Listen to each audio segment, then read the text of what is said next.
mucha incertidumbre entre los empleados del aeropuerto Luis Muñoz Marín. ¿Qué pasará ahora a manos mexicanas? Y esto a pesar de que, según ha publicado El Nuevo Día, en el día de hoy, Aerostar Holdings se comprometió a salvar 1.200 empleos. La transacción es un hecho, eso prácticamente no va en retroceso. Para hablarnos del plan que tiene la Autoridad de Puertos, se encuentra con nosotros el secretario designado de la Autoridad de los Puertos, Víctor Suárez. Buenas tardes y gracias por estar aquí. Buenas tardes. ¿Qué es lo más importante? Las dudas que ha generado es los detalles del contrato con esta compañía y cómo se van a ver afectados los empleados, pero no solamente los empleados, sino los diferentes aeropuertos.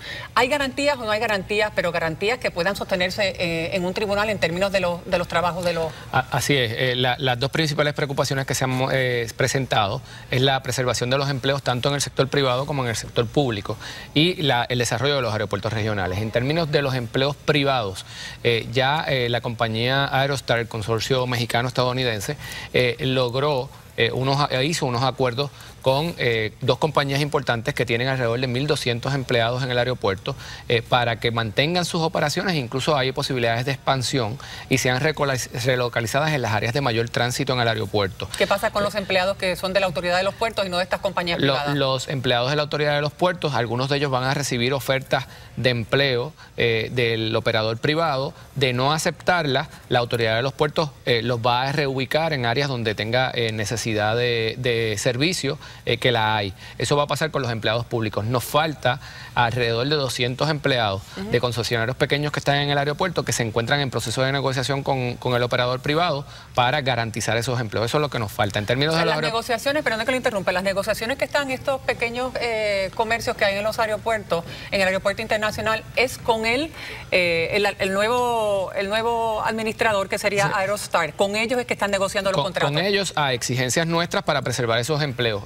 Lo que ocurrió fue que en la transacción que se firmó en el año pasado, no se les garantizó a ellos que iban a tener espacios comerciales en el aeropuerto. Y lo que se está haciendo ahora es que ellos están contratando con Aerostar esas concesiones, esos espacios privados para mantener sus operaciones allí por periodos de tiempo determinados. O sea que Aerostar le va a garantizar un espacio antes de considerar otros espacios para ubicarlos en el aeropuerto. Ellos tienen prioridad. Ellos tienen prioridad y van a tener sus operaciones allí. Incluso en el caso de estas dos empresas ya acordaron los espacios que van a estar. Algunos de ellos que ya los tienen con la Autoridad de los Puertos. En términos de hay por ejemplo una serie de demandas contra la Autoridad de Puertos por parte de los concesionarios principales del aeropuerto. Sí. ¿Qué pasa con esa demanda? Bueno, esas demandas, una vez si la transacción es aprobada, se están trabajando ya entre nuestros abogados para sacar a la Autoridad de Puertos de esas demandas y transarla, y que la Autoridad de Puertos no tenga ninguna responsabilidad. En términos de los aeropuertos, es otro de las preocupaciones que hay, y sobre todo el aeropuerto de Ceiba. ¿Qué garantías hay? Porque en el contrato inicial se había establecido de que se estaba limitando el desarrollo de ellos. Bueno, en el contrato está que no se limita el desarrollo de ellos, pero hay personas que han interpretado que esa cláusula no está muy clara. Nosotros le solicitamos a la Agencia Federal de Aviación en su evaluación que aclarara el entendimiento que tenía la Agencia Federal sobre esa cláusula. Le pidió a los abogados del gobierno de Puerto Rico que expresaran cuál era su opinión sobre dicha cláusula y a los abogados de Aerostar y que demostraran cuál es su intención con esa cláusula. Ambos abogados presentaron que no impide el desarrollo de los aeropuertos regionales en términos de Aguadilla, de Ponce y de Vieques sin ninguna limitación. Pero a Ceiba no lo incluyeron. En el caso de Ceiba, que es uno que no está certificado 139, no es que impida la certificación 139 de Ceiba, es que el aeropuerto de Ceiba, por llamarle un término, no puede competir deslealmente con el aeropuerto internacional. Porque es el único, y ese lo están incluyendo porque es el único que realmente tiene posibilidades de competir con el aeropuerto internacional. Vamos a los efectos prácticos, porque muchas veces hablamos del desarrollo del aeropuerto de Ceiba. El desarrollo del aeropuerto de Ceiba tiene un plan de 20 años que se hizo en el 2007 y que requiere una inversión de 400 millones y todavía no va por la primera fase. O sea, en términos prácticos, el aeropuerto de Ceiba para su desarrollo no depende de esa transacción, depende de la actividad económica que el país genere en esa zona.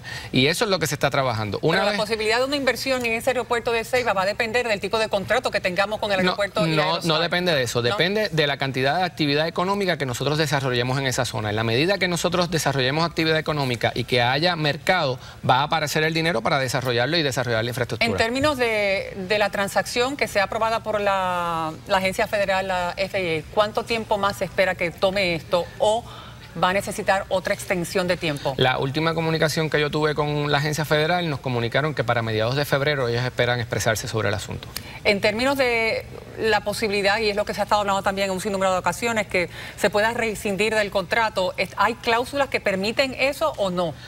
El operador tiene unas cláusulas que cumplir y el gobierno de Puerto Rico tiene que fiscalizar ese contrato. Si el operador no cumpliera con las cláusulas y los estándares de operación que se establecieron en ese contrato, el gobierno de Puerto Rico puede rescindir de él.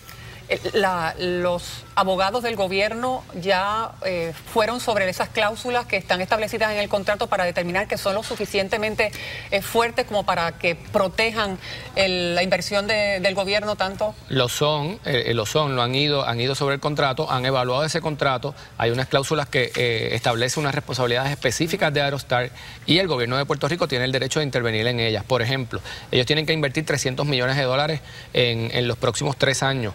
Esa inversión, está en los proyectos específicos, está el estimado de cada uno de los proyectos, nosotros tenemos que ir sobre ella para que cumplan. ¿Quién financia el dinero que esta gente está invirtiendo? ¿Quién lo está financiando? ¿El gobierno de Puerto Rico? No, eso no es. O sea, eso es otra de las cosas que se ha estado. Eso no es dinero del gobierno de Puerto Rico. Eso no es dinero del gobierno de Puerto Rico, es un conglomerado de bancos privados externos. El gobierno no tiene nada que ver con el financiamiento. El gobierno no tiene nada que ver con el financiamiento. Excepto con a largo plazo de los 40 años los pagos. Los pagos que recibe y además pues del pago que se recibe, la autoridad de puertos tiene alrededor de $1.000 millones en deuda y necesita antes del 30 de junio alrededor de $500 millones para saldar unas deudas. Antes de irnos, ¿cuánto es el costo de mantener la operación por parte de la autoridad de los puertos de los otros aeropuertos regionales que no van a estar incluidos en esta transacción? Mira, el costo esas operaciones son perdidosas en la actualidad. Ahí del fondo que se saca de la transacción hay un dinero para subsidiar esas operaciones por un término de tiempo en lo que se hacen autosuficientes. ¿Y qué término de tiempo es ese? Alrededor de 5 años. ¿Eso es suficiente para hacerlas autosuficientes? ¿No lo han podido hacer hasta ahora? Bueno, tenemos que enfocarlos y hacerlo. ¿Le van a pasar el aeropuerto de Ponce a Ponce? La política pública nuestra es mantener los aeropuertos bajo la autoridad de los puertos y ponerlos a funcionar como se debe. Usted se va a encargar de poner a funcionar los aeropuertos y hacerlos costo efectivo. Esa es nuestra responsabilidad. ¿Y qué es lo primero que usted entiende que debe hacerse en estos aeropuertos para que estos sean costo efectivos? Bueno, hay que invertir en infraestructura, hay que buscar el potencial que tiene cada uno de los aeropuertos. Ya nosotros estamos trabajando en desarrollar la zona de carga del aeropuerto de Aguadilla.